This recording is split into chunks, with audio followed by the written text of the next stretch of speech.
The Astrea to the Rescue, Chapter 18. When Nat went aboard the Astrea, two sailors handled his gear for him, staggering under the weight of an extra sea chest. Mr. Collins said, "What have we here, Mr. Bowditch? A private store of cannonballs?" "Books and charts," Nat told him. "I'm starting now to check every figure in the table that's published, just to see how many errors are in them." Collins stared. "Man, that'll take you a year." "I'll be lucky if it doesn't take 3 years." "But why in the name of sense should you slave over?" Nat bellowed. "Because they ought to be right. That's why." He started for the companionway. Someone in ducks and a striped jersey grinned and saluted. For a moment, Nat didn't recognize him. "Johnny!" Johnny swaggered. "Johnny Gorman, able seaman, sir." "Congratulations," Nat told him. He hoped Prince wouldn't feel too bad about the loss of a cabin boy. He was going to feel bad enough about the loss of Lem. He went below, stowed his gear, and returned to the deck. Tom Owens was busy at one of the guns. Maybe Tom would console Prince about the loss of Lem. Tom was a mighty handy man, too, with the guns. Once more the crew froze to attention. Once more Captain Prince came on board and whipped that stern glance around, seeing everything, looking at no one. It's just his go-to-sea face, I guess, Nat decided. He probably won't smile between here and Cadiz. Nat was right. He didn't. A month later, Spain loomed on the horizon.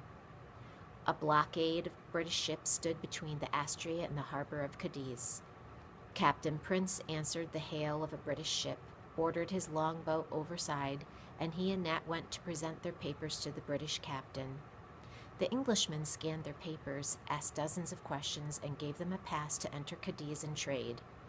"Watch out for French spies," he told them. "They're everywhere. We even found a Frenchman in one of our crews with a plot to blow up our powder room." Luckily, his pronunciation gave him away. The way he'd say, well, for instance, commencement, and Nat gave the word its French pronunciation. The British captain raised his eyebrows. "Exactly. You mean you speak French?" He looked at Prince. "Congratulations, sir, on having an educated man on board. Not the usual thing on a merchant ship, you know." Prince's eyes glinted. He was probably thinking that what the Englishman almost said was not the usual thing on an American ship. He drawled, "Yes, an educated man is handy. For instance, when there are errors in Moore, he can find them." "Errors in Moore?" The Englishman stared. "Not really Moore's fault," Prince said soothingly. "The mistakes were in one of Maskelyne's tables." And he returned to the Astrea looking very pleased with himself. "Mr. Collins, call the men aft, down to the last one, even the cabin boy." The men gathered. Little Charlie Waldo, the new cabin boy, listened big-eyed while Prince explained the danger of French spies. "Mr. Bowditch, will you tell how you can spot them by their accent? Keep your ears cocked. If a man with that accent wants to come aboard for any reason, call Mr. Bowditch." As Nat explained, he watched Charlie's face. "I'll bet," he thought, "Charlie finds himself a spy before we leave Cadiz." The next day, when they anchored off Cadiz, the health officers came aboard. Nat saw Charlie edging around, his head cocked, listening. Then something jerked Nat's attention from Charlie. The Spanish officer picked up their logbook in one gloved hand, wheeled, and tossed it overboard. Nat roared at him in Spanish. The health officer smiled and explained, "They always dumped logbooks overboard. Didn't the senor know that salt water would purify the book and banish disease?" They fished up the book, dripping wet, scanned it, and bowed to Nat. Everything was in order and safe. The Astrea could trade with Cadiz. That night, Nat smiled when he wrote to Elizabeth about the saltwater cure for their logbook. He was glad when he had things like that to tell her. The next night, after he had visited Cadiz, he had things he could tell her, too, about the city of stone built on a rocky promontory jutting out into the blue sea. They must whitewash every building every year. Everything is so white that the glare hurts your eyes. The streets are so narrow and the buildings so tall that you feel hemmed in when you walk here. No wonder they have such tall buildings, though. They have nowhere to go but up. He stopped writing and stared at the paper. When would Elizabeth get this letter, he wondered. No chance to send it back to her unless they hailed a ship coming from the Mediterranean, going back to America. Maybe he'd just have to carry it home, and they'd read it together. When he got home, Nat sighed. Already the time seemed long. He laid his letter aside and went on deck for a walk before he turned in. Charlie Waldo was on deck talking to himself. "Good for you, Charlie," Nat said. "You have that French accent all right. You won't miss them if they come prowling around, will you?" Charlie smiled and bent his head to wipe his wrist over one cheek. In the moonlight, Nat could see the youngster's tear-stained face. Poor Tad, he was homesick. "Charlie, I wonder if you could do something for me." "Aye, aye, sir." "I'm working on a problem in navigation. I'd like to explain it to you. If I can make you understand, I'll know I've got it." "Aye, aye, sir. Anything to help." They walked the deck while Nat explained. Charlie was quick. He got the explanation much faster than the grown men generally did. "Thank you, Charlie. That's helped." "Thank you, Mr. Bowditch, sir. You don't know, but you helped me too." Charlie grinned and went below, still muttering his words with the misplaced accent. One morning during their second week in Cadiz, when Nat was in Prince's cabin, Charlie came to them, goggle-eyed. "We've got him, sir. A French spy. I can tell by the way he talks." Captain Prince's mouth twitched. "Come, Mr. Bowditch." They went on deck. Charlie was right. The erect, soldierly-looking man did have a French accent. He was Count Malevolent, he told them, once of the French Navy. He had fled to Spain during the French Revolution. Nat knew that Charlie's sigh of disappointment came from his heels. Count Malevolent said, "I understand there is a scholar aboard this ship who is interested in astronomy, a very great scholar who has discovered a new way to work lunars." Prince nodded toward Nat. "That's your very great scholar, Nathaniel Bowditch." Malevolent invited Nat to visit the new observatory at Cadiz. When the Count had gone, Prince bowed solemnly. "How do you do, scholar?"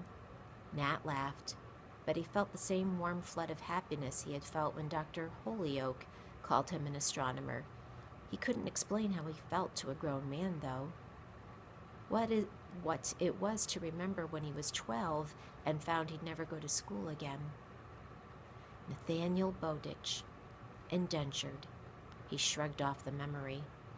That night, when he stood in the observatory, he wished that he could tell Elizabeth what it was like to be there, looking through the telescope that seemed to bring the moon and stars close enough to touch.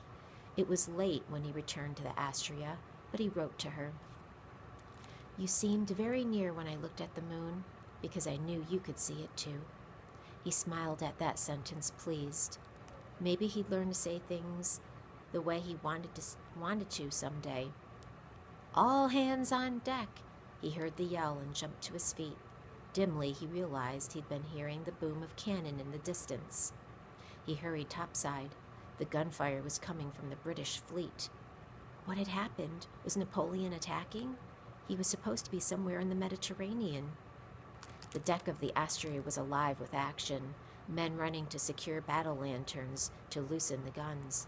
Presently, a board approached them and a British officer came on board. He was smiling and almost too excited to talk. "Nelson has trounced Napoleon's fleet in the mouth of the Nile. We've got him now, bottled up in Africa." So it was just a celebration.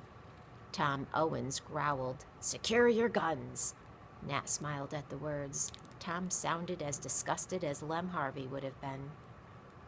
The Englishman said again, "Bottled up in Africa. No more trouble with Napoleon, I hope." "What about the French privateers in the Mediterranean?" Prince asked. "We're standing out of Cadiz for Alicante soon." "Into the Mediterranean? You'll be safer in convoy with our fleet." So the Astrea and some 400 other vessels started in a vast convoy guarded by British warships. It was not long before the lookout on the Astrea saw 3 small vessels dropping astern. Collins leveled his glass.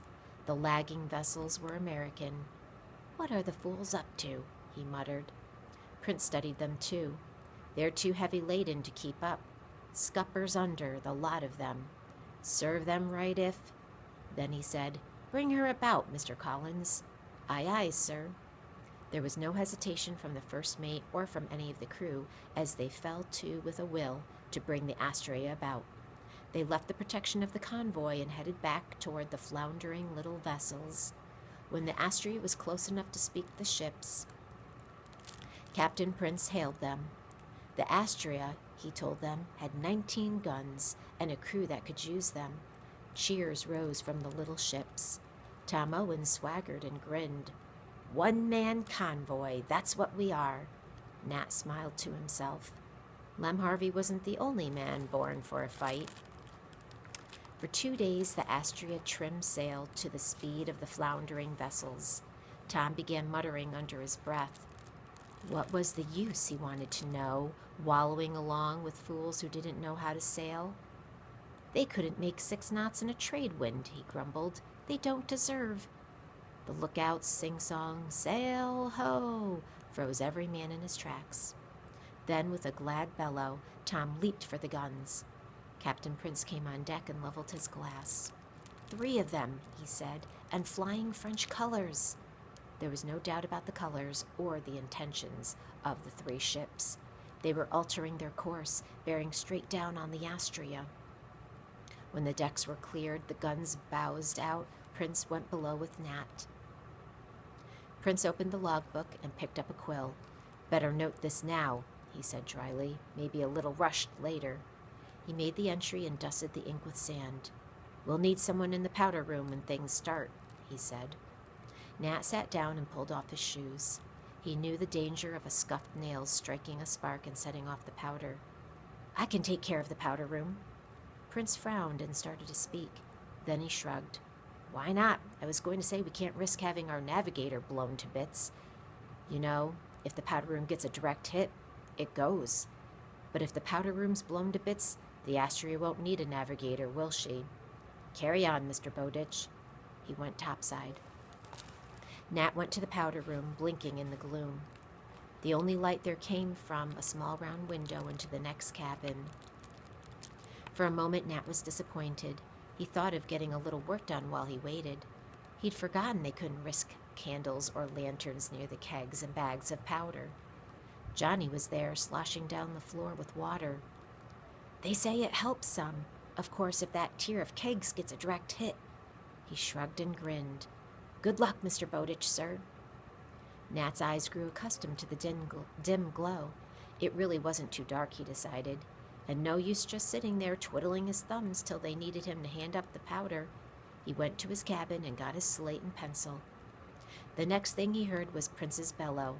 He started and jumped to his feet. "Aye, aye, sir. You ready for powder?"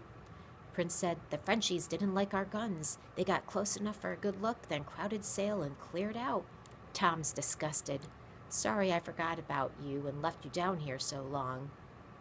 "Long? Great guns, man, you've been here 3 hours. "You're sure, sir?" Prince spoke out in a roar of laughter that brought Collins below. Prince told him the joke. "I give up. I've been through a lot in my day, but I never before saw a man huddled on a powder keg and forget where he was for 3 hours. That's one for your letter to Elizabeth." Nat shook his head. "She might worry, sir." "Take my advice and tell her," Collins said. "You're married a long time, you know, and women always hear everything sooner or later. If you skip anything, some kind friend is sure to say, 'Did your husband ever tell you about the time?' So you tell her first, the way you want her to hear it." Your husband. Nat smiled at the sound of that. He closed the powder room and dogged shut the door and went for his shoes. In his cabin, he returned to his work. Nothing for him to do now until Alicante. They had been off Alicante about a week when a ship flying the American flag anchored near them. The Ember from Salem, Captain Gorman commanding. Nat hadn't realized how glad he'd be to see someone from home until Captain Gorman came aboard the Astrea. Captain Gorman did not seem half so glad to see Nat. He nodded abruptly and said, "Captain Prince, I'd like to see you below." Nat felt his temper rising, but he shrugged off his anger. Captain Gorman probably had something on his mind. He'd be in a better mood after he had talked to Captain Prince. Charlie came to him, frowning with importance. "The captain's compliments, Mr. Bowditch. He'll see you below." When Nat entered the cabin, Prince said, "Sit down, Nat. Sit down, boy." Captain Gorman sat with his head bowed, his elbows on his knees, staring at nothing.